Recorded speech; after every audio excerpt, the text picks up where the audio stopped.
Thank you so much, Nicholas, for introducing everyone. My name is Saurabh. I'm doing my PhD right now. I just started my second year. Well, actually, last Christmas party, I was made realize that I am almost halfway through my PhD, which was a bit scary. But anyways, I think it was good realization time to time. Anyway, today I'll be talking about some interesting work that I did a bit in my master's, and I continued a bit in my PhD, and I'm still doing it, which is imaging ultra compact objects. So we all know about black holes, and many of us work on black holes. But what if we really go a bit beyond that and see if there is something really out there other than black holes itself? Well, it really started almost 3 years ago, or well, it was 2019, 11th April. So almost 4 years ago, when the PhD results came out, beautiful results for images of M87 supermassive black hole and Sgr A supermassive black hole, which is center of two galaxies. One of our own one is this giant elliptic galaxy. And what we really observe here is this presence of this kind of shadow-like feature in both of these objects, which was kind of demonstrated almost a century ago by Einstein's relativity. And it's quite interesting to see gravity live in play in through images. And then these two structures, what we really say as a shadow of a black hole, can exhibit quite interesting properties. And not just shadow itself, but the material around it can tell a lot of stuff about the central core engine as well. So this too actually opens a lot of plethora of fundamental physics to test, which includes measuring the black hole mass by measuring how much is the diameter of this black hole shadow, measuring the black hole spin by seeing how exactly is the shadow shape and shares, and somehow this is quite correlated in some sense in quantifying different horizon physics, which includes emitting different emissions outside and inside of stable circular orbits, which is basically just near the horizon. Then we can test the Kerr paradigm, which is testing general relativity itself by introducing some sort of modifications to the underlying theory. Then we can do detection of a photon ring, which is in itself quite an interesting and a separate science through signatures in VLBI, or very long baseline interferometry, is to see indirect signatures. Then we can also do some amazing, interesting stuff related to GRMHD, or general relativistic magnetohydrodynamics simulations, and understand how this underlying physics really work, and if we can really test the central object. So these are quite interesting fundamental physics, which is open when we are presented with these beautiful images by the Event Horizon Telescope collaboration. And my whole talk and the whole work is just going to revolve around these particular images and the science it basically pertains. And especially I'm going to focus more on the testing of this Kerr paradigm and then general relativity itself. There's a lot of ways which we can do this testing of general relativity. Is first we can introduce some parameterizations to the underlying Kerr space-time. Is we can introduce some parameters to deviate a little bit from the theory itself in some sense, and try to understand theoretically how these parameters can change the final image. Or we can choose a different alternative gravity and solve for its solutions. So the underlying question that we want to test is whether this is really a canonical black hole that we study, or just some sort of mimicker out there.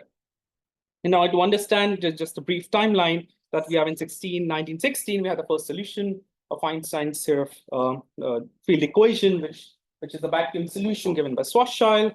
Then in 1939, we got quite an amazing correlation as to how really these objects, which are supposed to be exotic, can have a good astrophysical origin explained by Oppenheimer, Schneider, and independently by that which is now famously known as OSD collapse, where they show that their matter cloud suspended out in space will in itself collapse under its own gravity, and at the end will form a singularity, which is hidden inside an event horizon. In 1969, we have Roger Penrose, who came up with this another weird thing where it says that singularity is always censored by this horizon itself. And in 1993, this was kind of argued by the other papers, which were led by Joshi and Dwivedi, where they said that maybe it's not all truth, and maybe it's quite possible to see naked singularity from outside, and then it's possible that they not necessarily hide inside this event horizon itself. So why do we really study black holes? It's just a quite motivation. Firstly, that it's basically a solution of this Oppenheimer-Schneider depth collapse. It's a special class of Thorne Bondi, that class of solutions. It's a homogeneous dust cloud, which basically collapses under its own gravity and which has no pressure. Absolutely, it's a homogeneous density, so no pressure. And at the end, there is no equilibrium achieved. So at the end, the gravity wins and you have a total collapse of the matter itself. And as CCC suggested by Penrose, that whatever happens inside the horizon stays inside the horizon. That goes good saying for the singularity itself. So that seems like a good motivation enough, is that if some problem persists, which is basically the singularity itself, we don't ought to care about that because it's just hidden inside. So we can just worry about the things which happens outside. So which is accretion flow and jets and different kinds of astrophysical phenomena. Now, one question that we should also ask is why not beyond black holes? And first is that the space-time solutions that we normally assume is that they are vacuum solutions. And out there we know it's not pure vacuum out there. There is a lot of particles and there's a lot of matter and dust out there in play in the accretion environment. And then somehow it should affect the real observables that we see. Because it's less probable to have a vacuum region. The Oppenheimer-Schneider depth collapse is basically a special class of solution where it takes homogeneous density and zero pressure. In reality, we need to have some sort of pressure which is collapsing the matter itself, and that seems a good enough motivation for us to search beyond black holes itself. And here it comes over one of those particular solutions that we can talk about is this Joshi-Malafarina-JMN1 type naked singularity, which basically forms from an inhomogeneous collapse of an isotropic fluid. So what we really have is that when we take the T mu of certain profile functions, here we see that there is some homogeneous density. We have no radial pressure, but just the tangential pressure. So we see that the T mu forms something like this, and when we solve and for the collapse, what we see at the end is that there remains a certain object at the end, which has weird properties and is behaving like a naked singularity. So when this dust collapses towards the end, it does not leave an outer horizon. What it forms is just a matter cloud outside and a singularity at the center itself. And that is quite interesting because from what we understand conventionally in OSD collapse, that towards the end, it just forms a singularity and there's an event horizon itself. But here, there's no event horizon. And that seems like a very interesting object to study in itself. Naked singularity seems more like a misnomer to me. It's more like a quantum star, cosmic star, whatever you want to call it, because it's basically happening at quantum scales that we don't really talk about in classical sense. So it's something that can be solved by quantum gravity once we have a good theory about it. And that will be the it for this kind of models. Now it's interesting to see with this kind of model that it's spherically symmetric. That's quite nice because usually it's simpler for us to talk about different properties when we have the space-time itself, which is quite simple. It's with dependent parameters, which is M0. It is dimensionless, and there is another parameter called RB. So here's how we can actually assume this thing. So there is this singularity here, and there is this like a halo or a matter cloud till distance RB, and then outside RB, it basically smoothly matches like a social space-time. So if I were to substitute the value of RB here with this formula with M, what I get at the end is a social space-time. So in simple terms, it can be understood as an interior solution to the social space-time. So we have this matter cloud, which has space-time described by this, and the outside with social space-time. To study interesting properties, one of the things is to basically see if we can have shadow, because that's something that is quite observable after EHT results. So what we see is the shadow form only for a certain limited parameter space. So here's what I can show you a simple plot where we solve for critical impact parameter and see that where exactly photons can go outside, where it's the strap, and we see that it actually just coincides with the values of described by social black holes. So here's the formula for the shadow size. what we see is the shadow critical impact parameter is somewhere around 3√3 m naught RB by 2. And if you substitute m naught RB by 2m, it gives exactly the exhaustion solution. So here what we really see is that it's just exactly same size shadow as the Schwarzschild black hole itself. Although the m naught value here itself can correspond from 0 to 1, but only for certain parameter space this kind of unstable photon orbit exists, hence a shadow. And therefore, we just allow for certain values, which is m naught greater than 2 by 3 or RBS than equal to 3. And here we just have this sort of. Shadow. I think it's always pretty good. Okay. Okay, I should have put up a simple slide here. So maybe what I do is I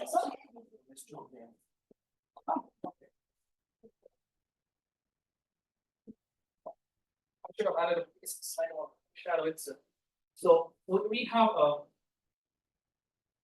singularity here, this is, let's say, horizon right here, it's right by social gradient. And let's say that there's this some sort of very bad at drawings basically.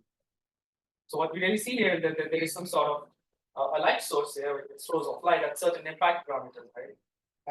And for certain impact parameter, what really happens is that it will just go something like this, or go inside, right?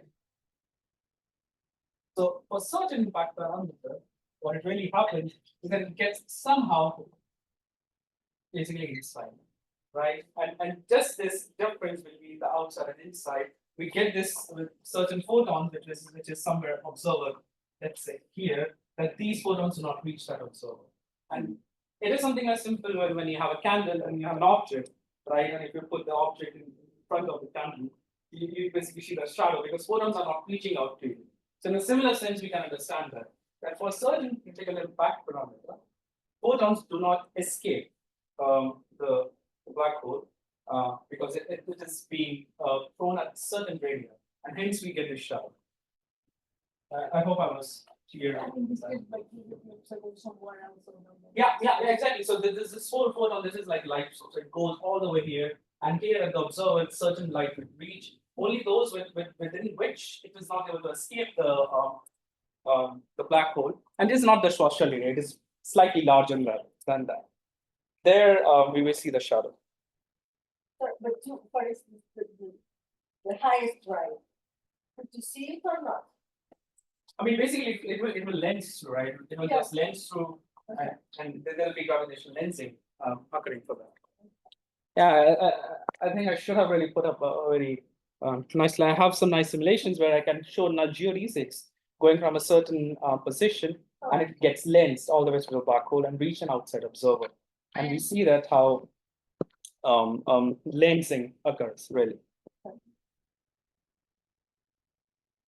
All right. So here we see the shadow size is somewhat 3 and not RB by 2, which coincides with the Schwarzschild black hole critical impact for the shadow size. And therefore, it's quite interesting to see that they are somehow very similar. In Sgr A 2019, they studied a simple analytic model of emission surrounding these objects. The first one is Schwarzschild black hole. So it's basically a spherically symmetric accretion flow where there's this particles which is radially falling inside, and then there's an observer at some distance. There's synchrotron emission happening, and what we really see here is the shadow which occurs at somewhere around 5.19 times m, which is 3√3 roughly. This one is for m naught equals to 0.7, where the naked singularity happens, and it also casts the same shadow, literally the same size, except for fractional difference in the peak intensity. That's why we see here that there's this peak happening at just a border, and there's sudden drop, this brightness depression, and then again we see there is brightness things going on. In certain cases of a naked singularity, when we take certain values, it does not cast a shadow. So what we really have here is like a full moon type of image. So intensity goes all the way up and then all the way to down when we take the cross section from here. So this all happens because we do not have, we do have unstable photon orbits, which means that photons are able to escape outside. So that's the intensity of what? So what is emitting? So there are particles basically here, which is radially infalling inside a black hole. Okay. And the synchrotron process is happening, which is radiating outside. So photons, which are basically able to escape the gravity at certain radii, that's what we see here. So it's a very simple toy model of accretion flow, yeah, which is basically having matter moving on geodesics and just radiating photons.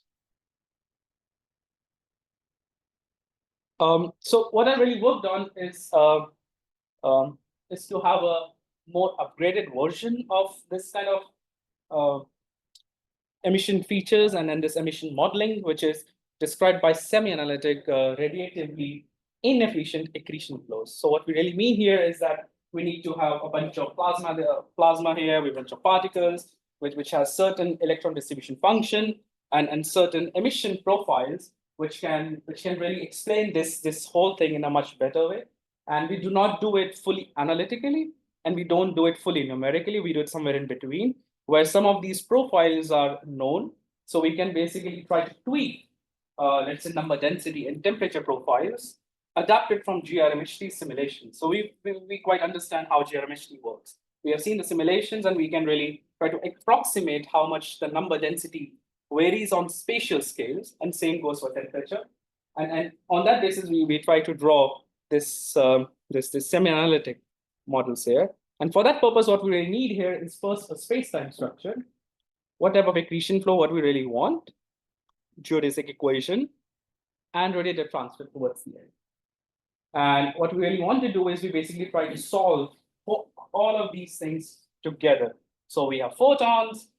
First, we have particles which are moving at certain geodesics, and then at certain geodesic, there's some radiative processes happening at certain processes emit photons because particles are basically radiating, going on magnetic fields, non-thermal processes, and then towards the end, what we really get is photons moving and lengths all the way up to the observer.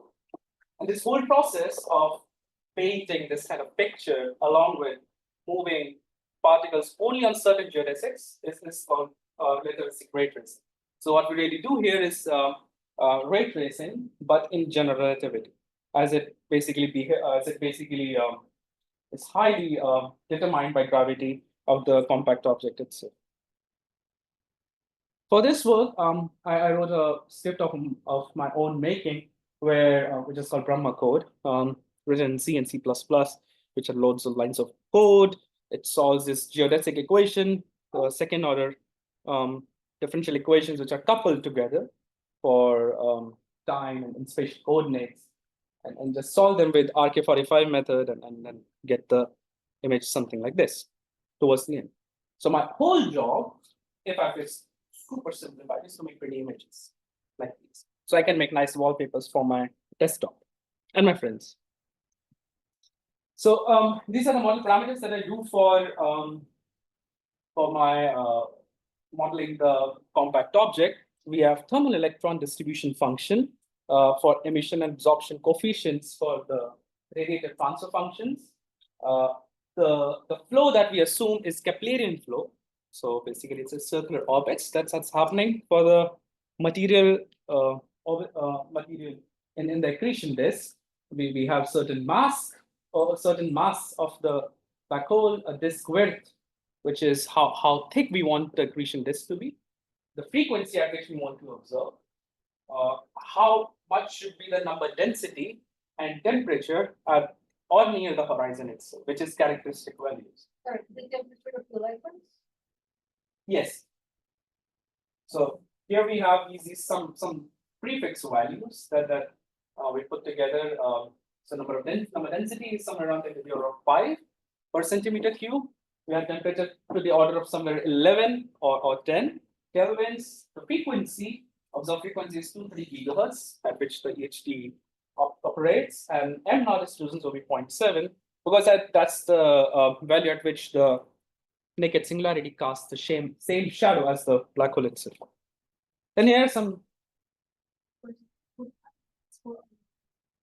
M0 is dimensionless.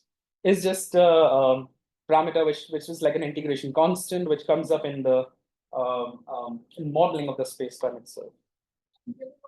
So, correct me if I'm wrong, I assume that the variables and like, especially as we close you get to the central object, there's more.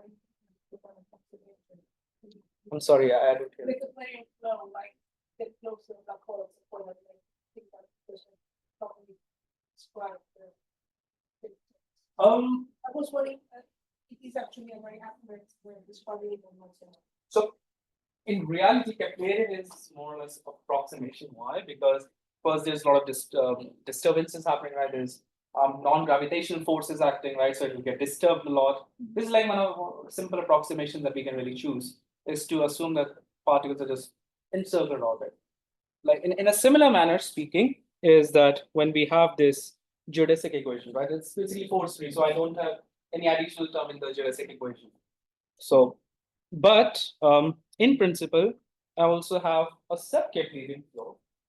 Sub-Keplerian, what it does is, in the Keplerian flow velocity, I add an additional term of free falling velocity. So it's a combination of radially free falling plus Keplerian. So it's like something like, how should I say? Not circular, but with deviated question. What do you assume for the velocity inside the ISO? So that's a good question. Inside the ISO, I assume that the particle take the values which are at the ISO. So calculate how much is angular momentum and energy at the ISO, because beyond that there is no stable circular orbit, so they'll just fall in. And in order to do that, we just give them constant energy and constant angular momentum, calculated at ISO, because that's the last orbit that they were at. Yeah. And they'll just circle in and just go inside.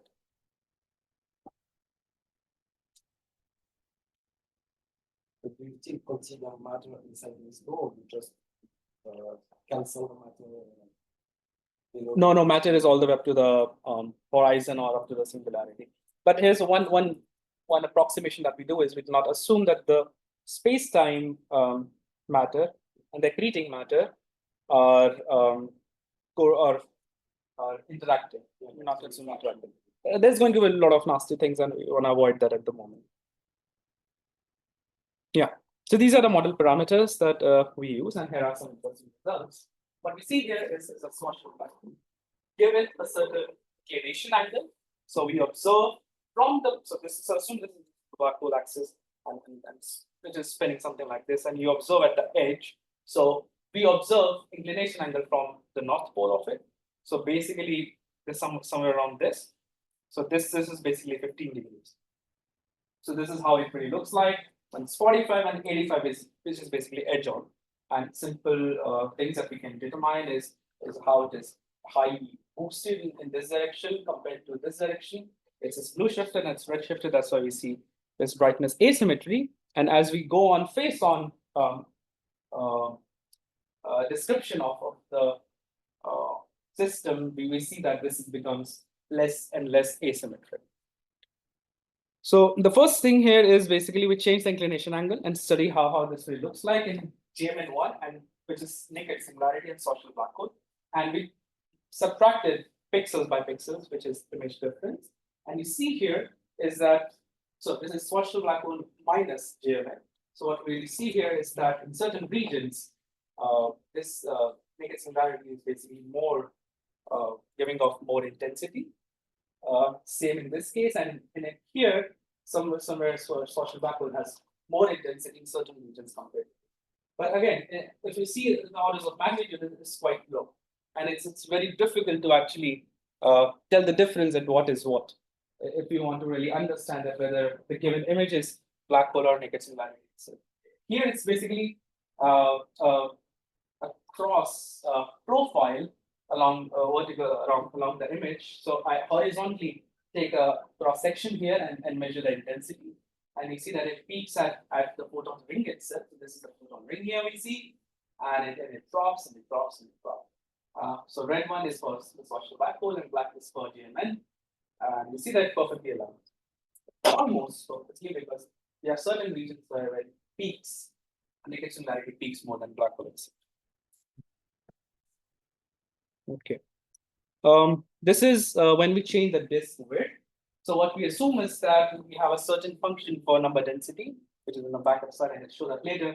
And there we can switch the width of the number density, which is afterwards can mimic this effect of accretion disk itself. So we have to, let's say this is black hole itself, and this is how somehow the number density is changing, which has some exponential and gradient functions. So this will differ one.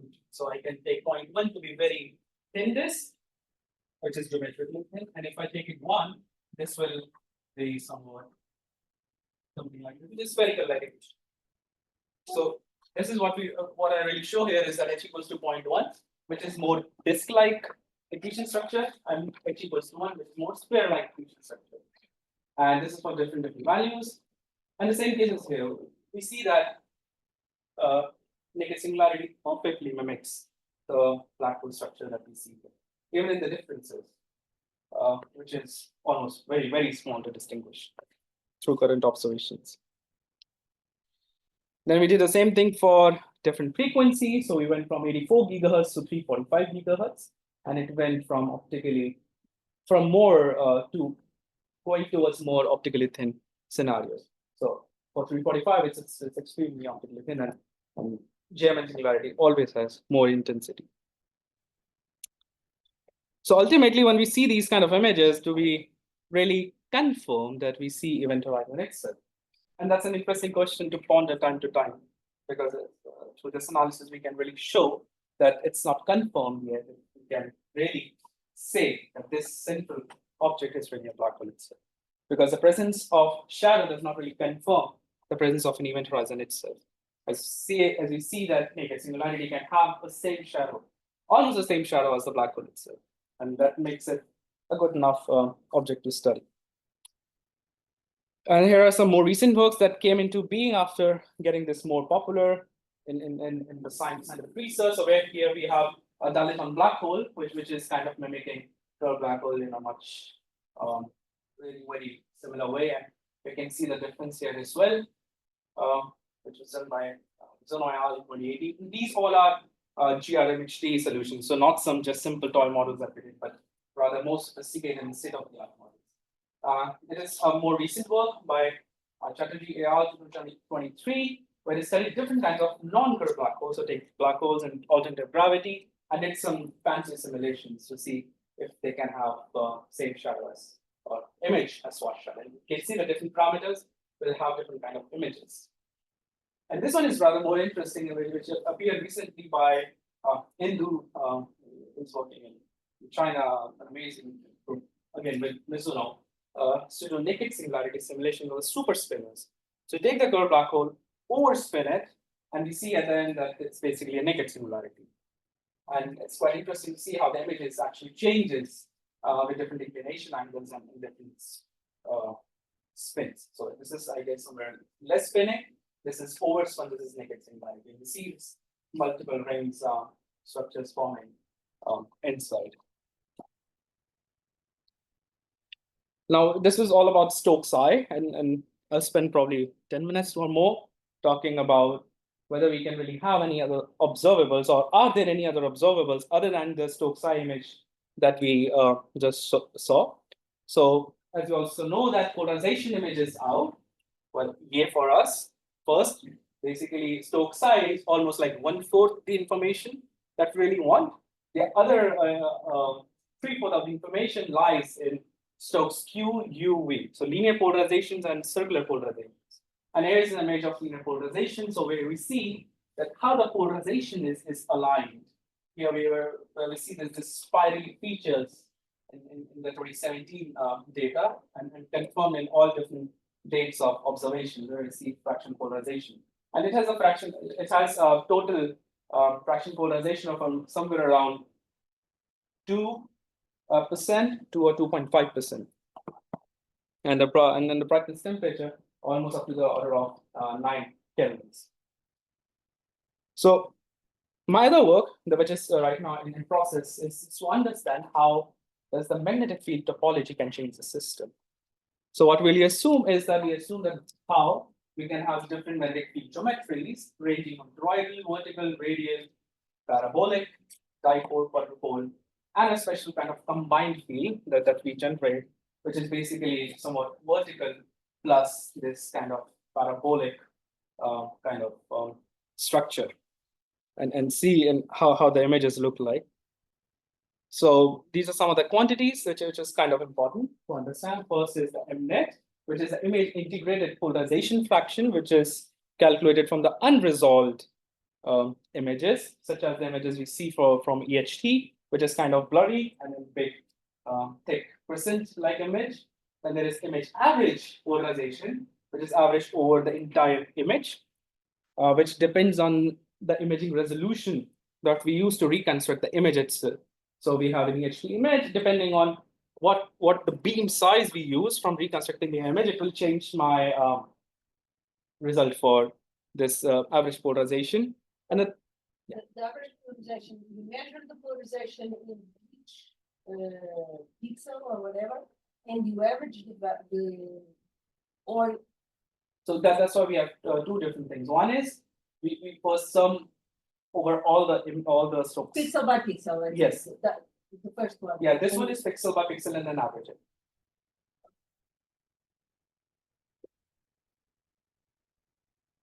Yeah. And the third one, which is kind of which gained recent attention, is this symmetry-based decomposition of the linear polarization. So somehow we can write the polarization as Q plus RU, and then use that to decompose how symmetric the EVPA patterns are by introducing this beta coefficient, where we take an image and integrate along an analog in the complex polarization plane, and see what are the different modes in which this EVPA can vary here. So we have polarization here, and we have the polarization plane, which is divided altogether by the area in which we take study this EVP pattern, which is somewhat bigger than the ring that we see. So it's a thick analog that we study. And to understand this, here we have some geometry simulations from Palumbo et al., where they say take MAD, which is magnetically arrested disks, which have strong magnetic fields, and SANE, which is standard and normal evolution type of accretion flow, where the magnetic fields are not so strong. Hence, we see this kind of disordered EVPA patterns, and we decompose as beta amplitudes and phases, and see that beta 2 component is the most dominant of them all, and same goes for the phases. It seems kind of same as well. Not same, but somehow if you want to study the amplitude, it also makes sense to study the phases. And this is kind of a nice factor which can help us deduce what's the difference between this MAD and SANE type of simulations. And here's some results that we did with these semi-analytic RIAF models that I just discussed for different various speeds, and taking spin values from minus 0.94 to 0.94. So negative spin here reflects the spin axis of the black hole, which is counter-rotating to the accretion disk. So the black hole is rotating clockwise, then counterclockwise, then the matter is rotating clockwise, or vice versa. So here we always assume that it's counterclockwise rotation of the accretion disk, and spin, if it is counterclockwise, it's positive, and clockwise, then it's negative spin. Toroidal, vertical, radial fields, and in the images, you can see that as we increase the spin, the shadow size decreases, as it does in literature, that usually when we have a black hole and we spin it too fast, the critical diameter, it actually reduces with the spin itself. And when we have these dipole, quadrupole, and parabolic, and this combined field, which is basically vertical plus parabolic, what we see is these different kinds of EVP patterns. And here it is the total integrated flux of total intensity, which is in Janskis. For M87, we know it's somewhere around 0.5 to 0.6 Janskis, and this is all scaled to that way. So it's interesting to note that some of these configurations are quite similar to what we see in M87 image, right here, which is this spirally feature. And that was one of the major motivations to study this different structure. If you see quadrupolar, parabolic, and if I just switch the sides of this combined field, it will be kind of very similar to as what we see in M87 itself. To quantitatively understand how this thing is changing with a net polarization and average polarization, and we plot for different fields. Also, we take GRMHT simulations from the GRMHT library, which was constructed to score and test different GRMHT models with ESG data set. So we take one particular set of model, which is like the best bet model we have for M87, which is R high equals 160, and M87 observed uncertainty between M net and M total. And you can see that how it fits quite beautifully in different spin values. Although it's a kind of degenerate to see that spin, when it changes, it can include many of these fields. So it's very difficult to deduce that what would be the spin just by looking at the polarization fraction. And here we have the beta 2 phase, which is here, and the beta 2 amplitudes. And we see that beta 2 amplitude is quite low, which is somewhere around 0.5, 0.6. And then all these fields actually generate quite high polarization fraction. So all the pure analytic scientific configuration here are too strong polarization fraction. Is it because it is by definition pure configuration, meaning that that is chaotic magnetic field it's not really perfectly ordered?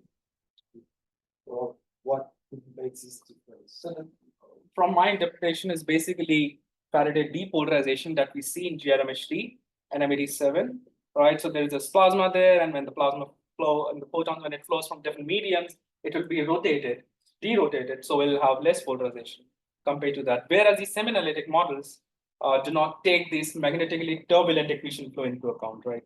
And that's why we may see higher polarization here compared to. So that is that to gas, right? I'm sorry. That's each frequency. Yes, that's it. These are for the quite consuming wavelengths. So if Yes. you increase your decrease your wavelength, you have less Faraday rotation. So maybe it's too much. Yeah, yeah, exactly. I mean, that's the thing. I mean, it's quite interesting to study that many of these models are not able to capture this kind of depolarization which happens, and this makes it one of its let's say cons of this model, that cannot really take that into account. This is kind of magnetized and turbulent accretion flow that we see in GRMHT. That's why you see. So this red one. Okay. So we see that this red one right here, right, it also has kind of very low magnitude of beta 2, and then also this for the same simulations.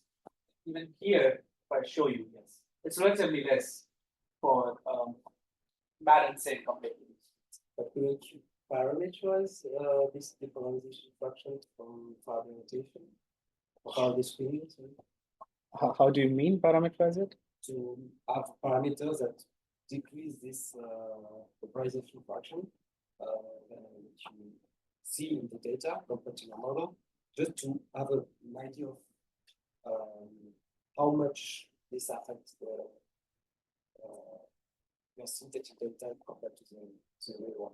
But how do we really take that into account? Because we need to have a priori knowledge of how much depolarization really occurs, I guess.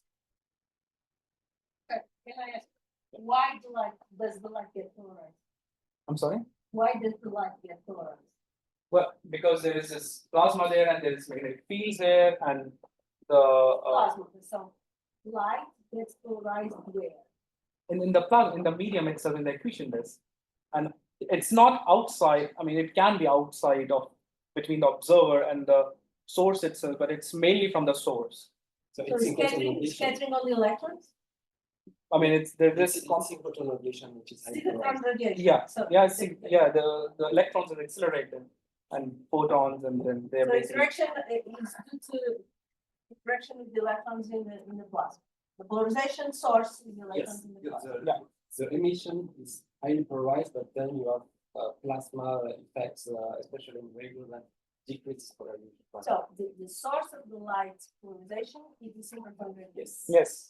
And then following other interactions, then it can just slow down or lower the Still lower. polarization. Yeah, I mean, right now we do not take scattering into account. We just take absorption, emission, and Faraday rotation into account, but not scattering right now. No, at least not in the model that we are talking right now. But for an, I consider scattering both scattering is approximate. negligible for Because it's reason. millimeter wavelength that we are talking about, that's why scattering does not make too much of sense here to have. But in reality, it will make little be more consistent with to have scattering in the. But you can estimate how much your photon can be scattered by computing the free pass of the photon inside your medium. And usually for this kind of density, you have at least one scattering event. So statistically, scattering can be Yeah. So yeah, that's why we just have emission absorption and Faraday rotation happening there, Faraday coefficients.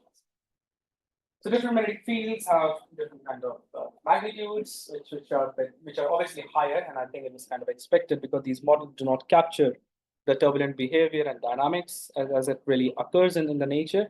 Also, it is basically these semi-analytic RIAF models can be thought of as approximate average GRMHD images. So basically average all over the time, while GRMHD dynamically evolves the medium and gives off different snapshots of images. This just gives us one image. So this is somewhat interesting. But here we can see that there's constraints that we can actually put through for this colloidal kind of field, which we have this combined field and this dipolar field that we have, which is somewhat lies in the range as we want for the EVPA patterns. There's still a preliminary work, but still going on. As a summary, I'd like to say that gravitational collapse can not only just give black holes, it can also give interesting objects like quantum star and singularity, which can cast same shadow as black holes. Presence of only shadow does not really confirm that we can say 100% that there is an existence of intimate horizon. And magnetic field geometry is definitely significant, and it can give us more constraints in the theoretical portion that we need. So I think more work needs to be done in polarization as well. And right now, what we are doing in progress is to have these magnetic fields, add them to a bunch of non-filled black holes and maybe naked singularities, and see how magnetic field changes, and we can have signatures of these different objects in the polarization or not. I guess that will be it. I'll just leave it some beautiful geometry. That's the end.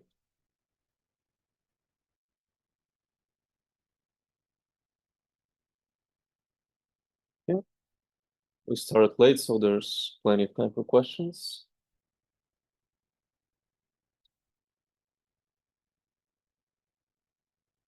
Comment on this? Okay, I can comment on this. So this is basically Centra's A star comparison GRMHD library, which was made by the present telescope. So bunch of simulations, like almost a million simulations, which were made, which were compared together.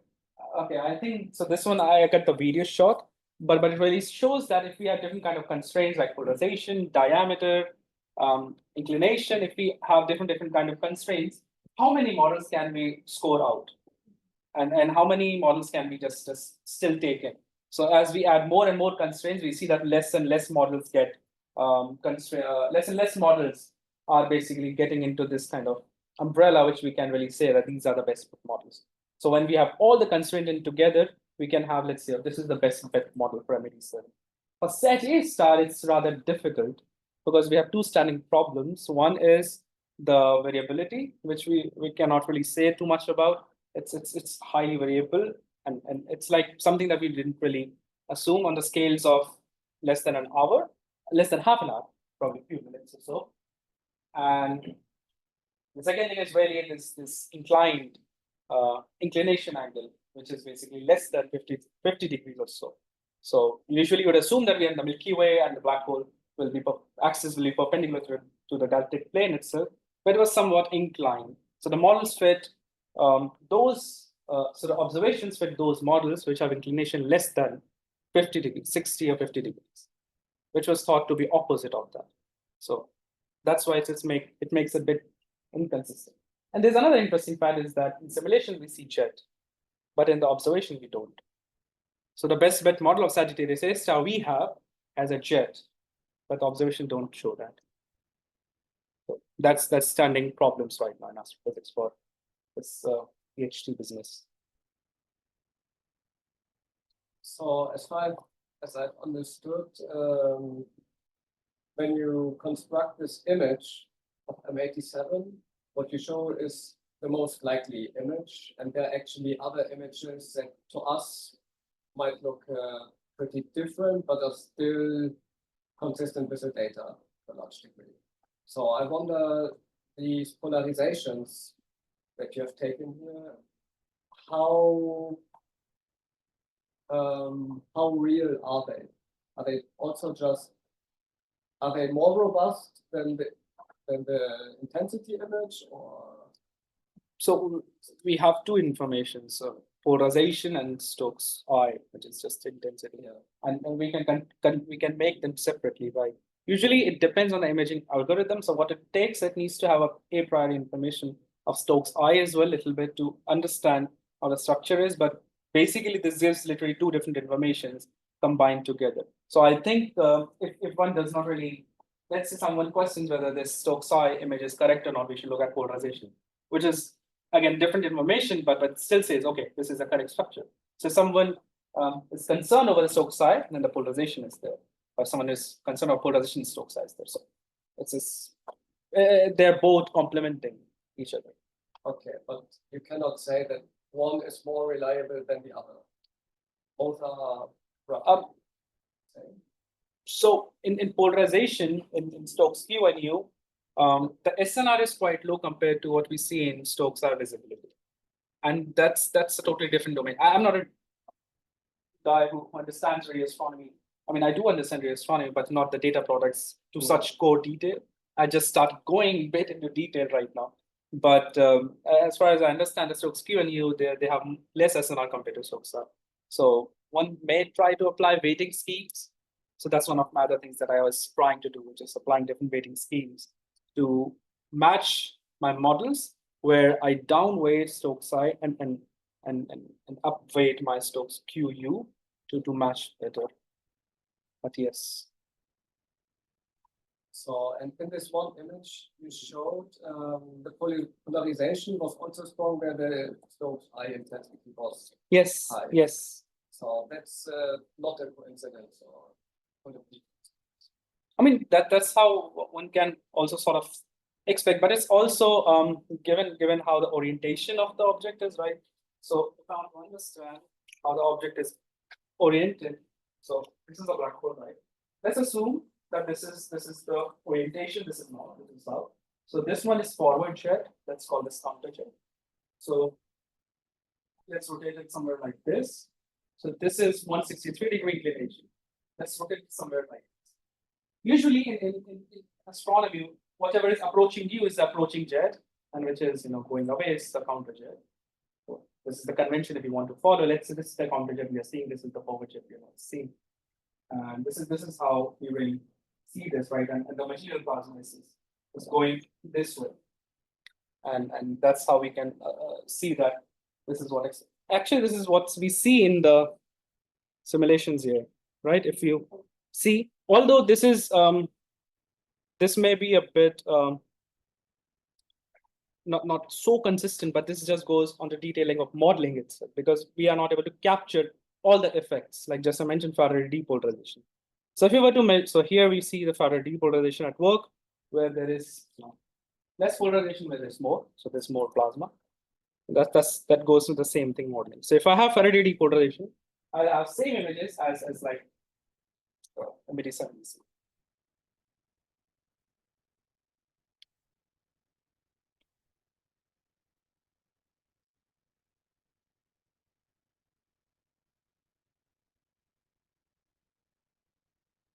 Any more questions?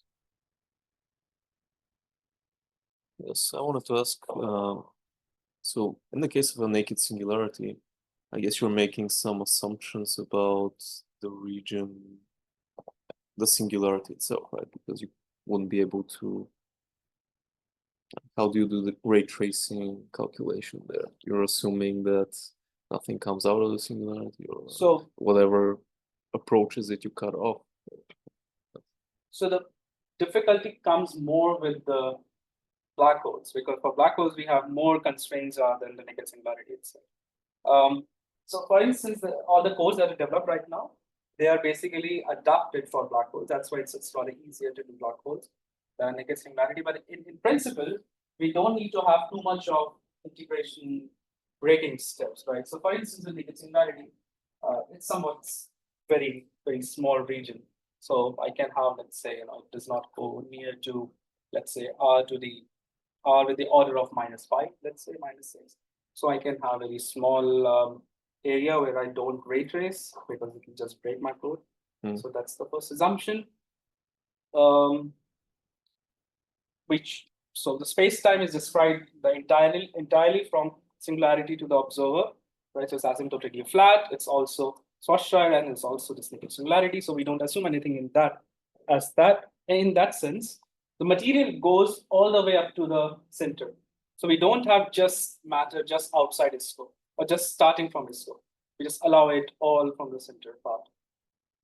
So there's no strong assumption, if I have to say, except for that we don't ray trace really at the center of it. And you don't think your shadow image is influenced by how large the central region that you're ignoring? Not really. It shouldn't, I think. Okay. Because stable circular orbits exist, right, at the same place as for the Schwarzschild black hole. So we're good for that.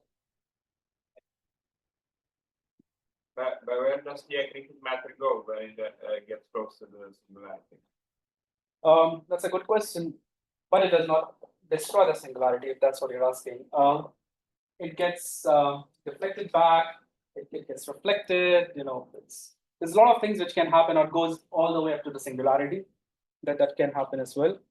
I mean, let's ask the same question. What really happens when things go inside the black hole? It goes to the singularity itself, right? No, but I mean, so it's for a black hole, you have it like shielded from your eye by the horizon, but you should be observing what is really happening in the. Yeah, that's why I don't think nothing really, it's not like everything just goes inside. There is material which is accreting outside, so not everything has to fall in. So it's basically having a accretion flow just outside the region. So not everything is not infalling. There's also material out, flowing outside.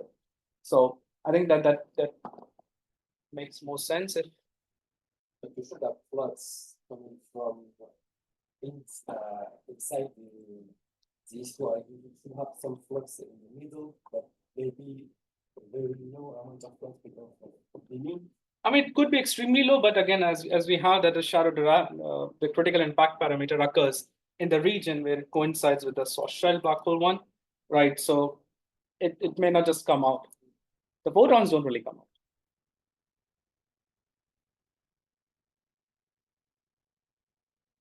I have like a very general question. I don't know if it makes sense. Like, this solution comes from this anisotropic fluid that you showed us in the image.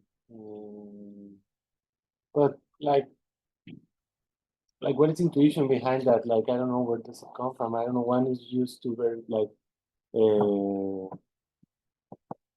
very simple fluids. I don't know, like You mean like a perfect fluid? like a perfect fluid or something, right? Yeah, you can do that, but things start to complicate when you get into that. So one motivation behind this is to have a bit more realistic scenario compared to the OSD collapse that is there.